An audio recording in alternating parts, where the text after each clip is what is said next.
সমগ্র আসামের পাশাপাশি হাইলাকান্দি জেলাতেও আজ শুক্রবার আনুষ্ঠানিকভাবে শুরু হয়েছে রাজ্য সরকারের জনকল্যাণমূলক প্রকল্প অরুণোদয় 3.0। এই প্রকল্পের আওতায় জেলার 50,000-এরও বেশি মহিলা উপকৃত হবেন বলে জানানো হয়েছে।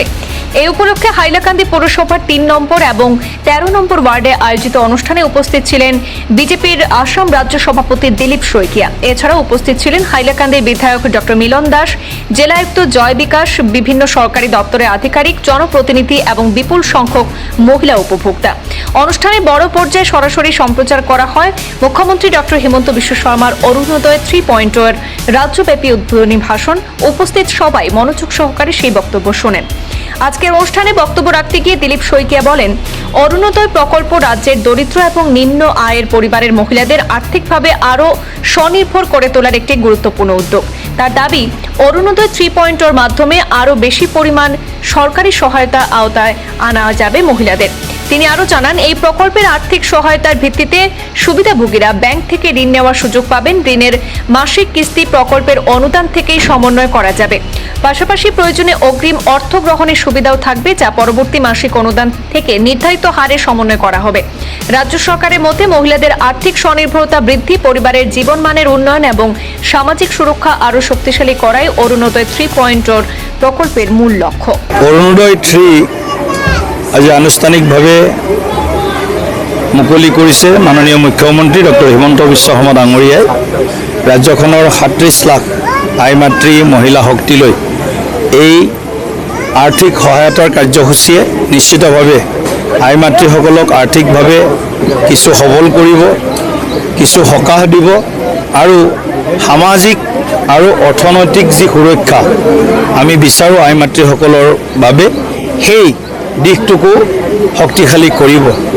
আজি আমি মুখ্যমন্ত্ৰী ডাঙৰীয়াৰ পৰা জ্ঞাত হ'লোঁ যে কোনোবা হিতাধিকাৰীয়ে যদি এডভান্সো অৰুণোদয়ৰ ধন ল'ব বিচাৰে তেনেহ'লে এডভান্স লোৱাৰো এটা সুযোগ দিছে। কাৰণ বহু পৰিয়াল এনেকুৱা থাকে যে কেতিয়াবা কাৰোবাৰ ঘৰত বেমাৰ আজাৰ হয়, কাৰোবাৰ ঘৰত দুৰ্ঘটনা হয়, কাৰোবাৰ এডমিশ্যন থাকে, কাৰোবাৰ হয়তো এনেকুৱা হয় যে জন্মদিন বা কিবা তেনেধৰণৰ কাৰ্যসূচী আহে, বিবাহ ইত্যাদি। সেইখিনি সময়তো যদি আমাৰ আই মাতৃ হিতাধিকাৰীগৰাকীয়ে এডভান্স 2 মাহ, 3 মাহ, 4 মাহ, 5 মাহৰ এডভান্স ল'ব বিচাৰে, তাৰো এটা সুযোগ প্ৰদান কৰিছে।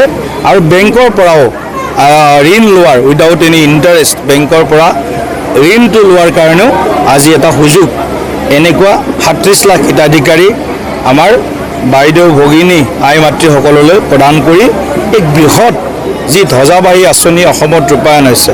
আৰু আমি গৌৰৱেৰে ক'ব বিচাৰোঁ যে ভাৰতবৰ্ষৰ ভিতৰত প্ৰথমখন ৰাজ্য অসম, যিয়ে এই ধ্বজাবাহী আঁচনিখন প্ৰথমবাৰ 2020 চনত মুকলি কৰিছে। আৰু অৰুণোদয় 1, অৰুণোদয় 2, অৰুণোদয় 3 আজি যি মুকলি কৰিলে 37 লক্ষাধিক আই মাতৃ ইয়াৰ পৰা লাভান্বিত হ'ব।